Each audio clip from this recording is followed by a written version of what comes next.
Hey, Bassing Bob members, Joe Graffman here. Today's July 22nd. It's a Friday.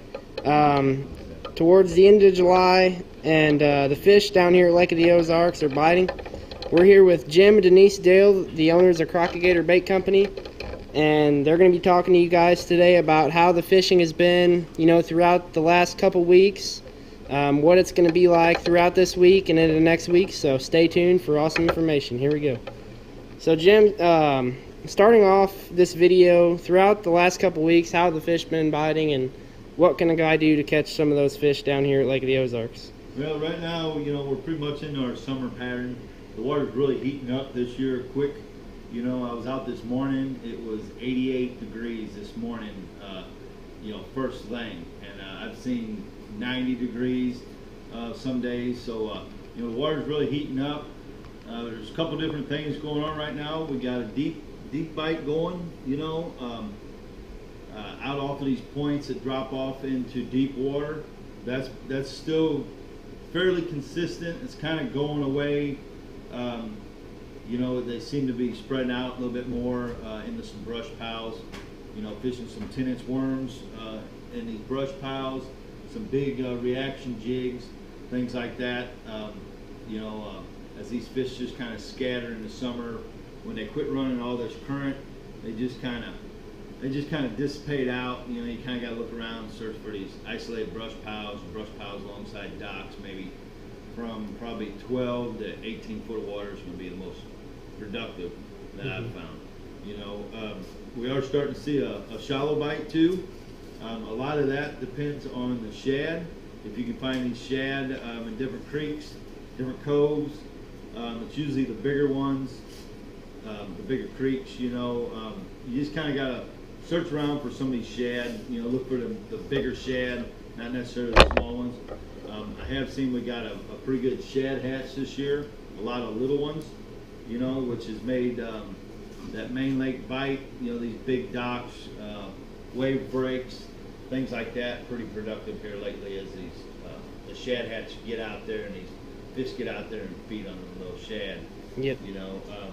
You get out there doing that, you ain't gonna be able to beat the fluke rig. I got a little fluke rig here. I've been throwing for years. It's just a Zoom Super Fluke in pearl color, and you just along them wave breaks, big condo docks, the ones that stick out, just target the shady side or the windy side, either one. Mm-hmm. Just throw it past the corner, just rip it up to it, and just keep it working, and then fish come out there and just smash it. You catch a lot of Kentuckys, a lot of little largemouth, but it's a lot of fun, and you can do it in the middle of the day. I don't care if it's skiers, jet skis, big boats. If you can stay out there, you can catch them. Yep. If it ain't real busy and the water's a little bit slicker, I'll take like this chug bug. Storm makes a chug bug, and that's a lot of fun too on the same docks. You just throw it past it, just pop it, just keep it working. The key is keeping it working. If you stop it or slow it down, they come out and they get a look at it and they'll just turn on it. But if you keep it working, they'll chase it all the way back to the boat. It's just a blast. And that'll work all over the lake too, pretty much. The entire lake. Yep. From one dam to the other. Wow. You just target the right docks, mm-hmm. and the wind. The wind has a lot to do with it. Just target the wind, and fish just kind of stage up. They post up on their corners and wait for something to come to them, and they'll run out. And a lot of times it's you'll catch a fish and there'll be 2 or 3 others underneath there with it. That's where you can double up 2 fish at the same time with them chug bugs and stuff. You catch one on the front hook, one on the back. So that's a lot of fun. Yeah. But as far as the deep bite, it's kind of the same thing in the summer. Like your Berkeley power bait, 10-inch worms. Pretty much my go-to color is that blue fleck. You can't hardly beat it. I usually rig it on a 3/8 ounce tungsten weight, and flip that and just drag along until you find these brush piles and just work it through them brush piles. Mm-hmm. They'll pick you up. Your line just gets heavy. Sometimes they'll give you a pretty good little tick. We got a new puppy, Tony's her name there. playing with the camera there. She wants to be in the middle of everything, you know. She's going to be in the middle of this too, I guess. But you know, like I said, the big 10-inch worm, 3/4 ounce reaction jig. You know, if they want something with a lot of movement, you've heard me talk about this newer, it ain't really new anymore, that BioSpawn makes it. It's called a BioCrawl, and you can see them big flappers on there. When that thing, when it's falling, them legs are just kicking, and when them fish are kind of suspended from feeding on them shad, that seems to be the bait right there. You know, as it's falling, they'll run up, and they'll really hit it. And of course, also another good summertime bait is a deep diving crankbait. You know, Denise and I have been experimenting with that this year a lot more than we had in the past, and it's quite productive.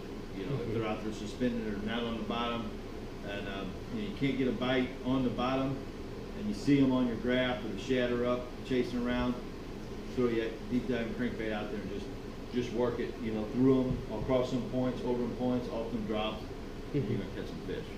You know, that's mainly what I've been doing. Denise was out this morning. Actually, we were both out. I went out, Denise went out with a friend, and we was gonna have a little tournament. I'm glad I didn't elect to do that because I got beat today. So I'll let you talk to Denise and let her tell you what she's been doing. She's been doing pretty good here lately catching them. So I don't know, what have you been doing more so, Denise? Even though in the summer months you can kind of, depending on maybe how you like to fish, you can kind of choose if you want to fish for deeper fish, or if you want to fish shallower.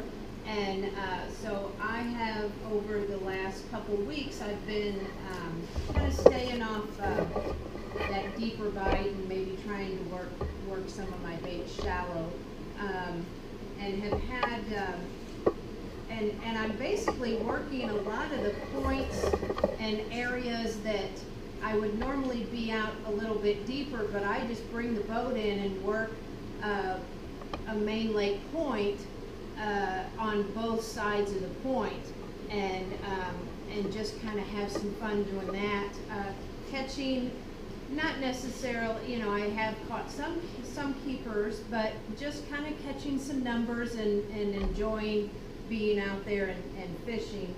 I have been throwing a worm, and I usually use a 5/16, kind of a heavier shaky head, but I've been working on this on the quarter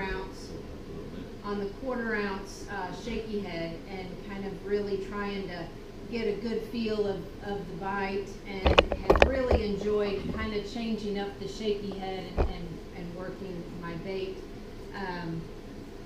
A lot of times I'm looking for those kind of chunky rock banks off the points, kind of like I said, working kind of both sides of the points. And the fish kind of seem to be, I mean, if they're not, you can usually cast up, and they're usually hitting it on the fall, and which is kind of an exciting way to fish. If they don't hit it right on the fall, they're hitting it right after you work it just a couple times, and then you can reel back in and flip again. So it's a lot. It's fun fishing. If I'm not throwing this worm, I am using our 1/2 ounce zapper jig, and I almost always throw Ozark craw. We've got some other fish seem to like some of the other colors. We've got brown purple scales, a good one that I also throw, but the Ozark craw, I usually throw that. Now the trailer, I kind of change it up depending on what I have in my tackle box as far as colors, and but I definitely usually use the pack-a-chunk, and this is the candy trailer.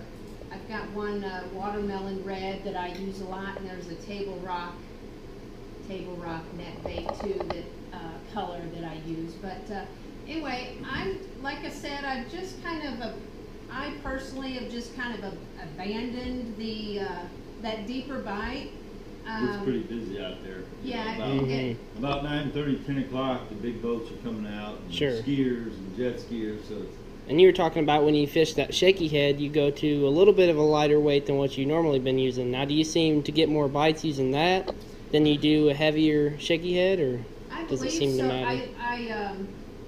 For me, it's just experimenting with the lighter bait, because I kind of say, well, I need a heavier shaky head so I can feel it, but it's enjoyable to really work your bait and be able to feel it.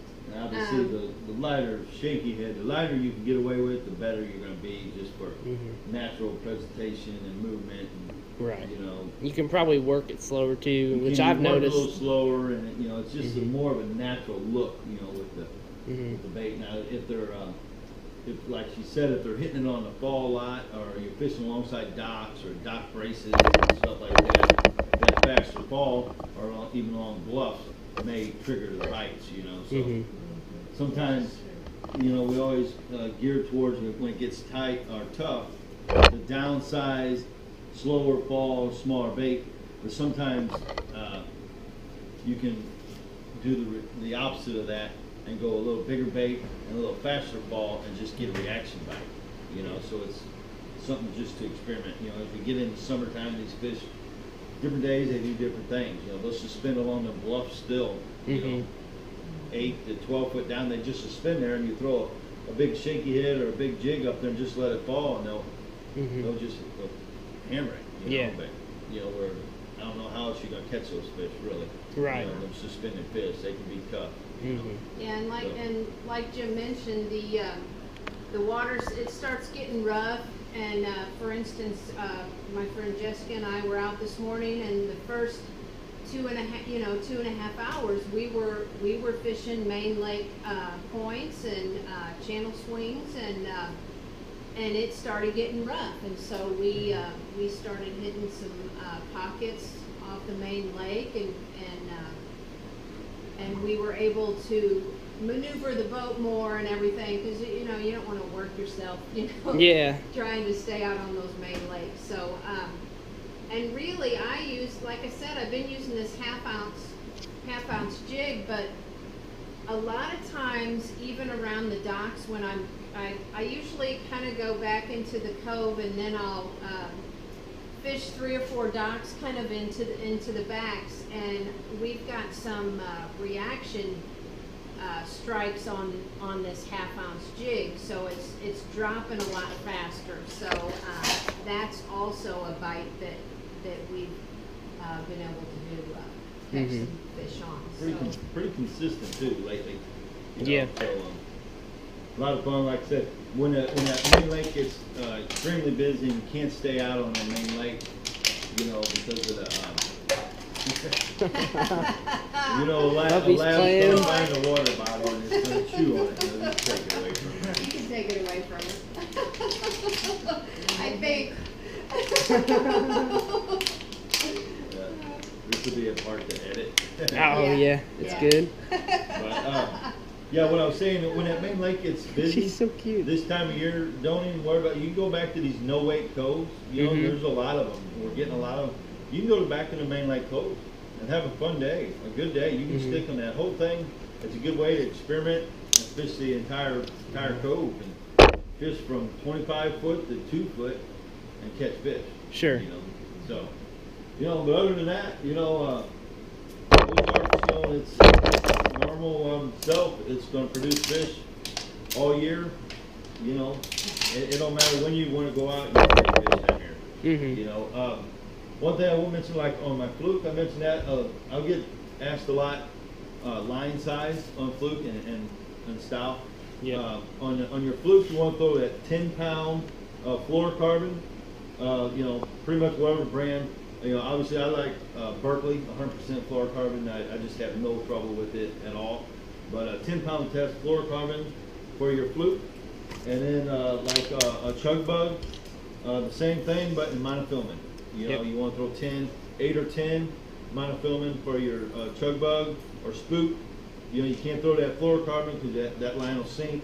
and it just messes up your action of your top water. Yep. It won't allow it to work the surface, and once you go down, it just won't act right. So make sure you put the filament on your top water, and of course your jigs, big jigs, worms, 17 pound, 100% fluorocarbon on that, and then on crankbaits, I usually throw 10 or 12 monofilament or fluorocarbon on that. Yep. So as far as lines, and then that's about it. I mean, it's I've had a lot of trips here lately, and we've been able to catch a lot of fish, in several different ways. So, doesn't matter how you like to fish, you can come down and catch some fish right now and really enjoy it out there.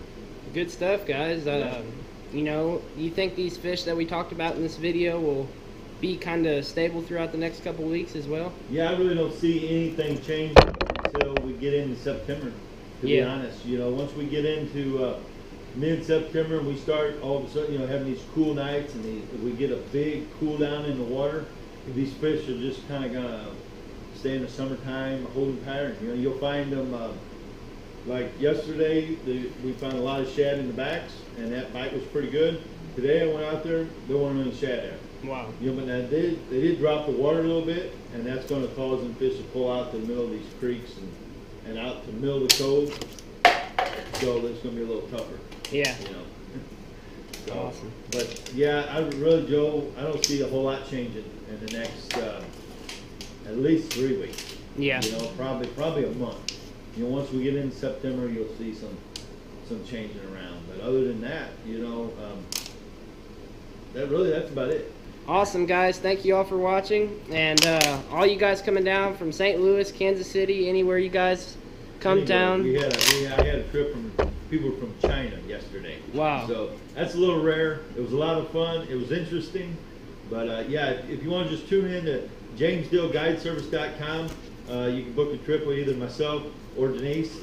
She'll be doing some trips here shortly. And either way, we'd be happy to take you out and put you on some fish.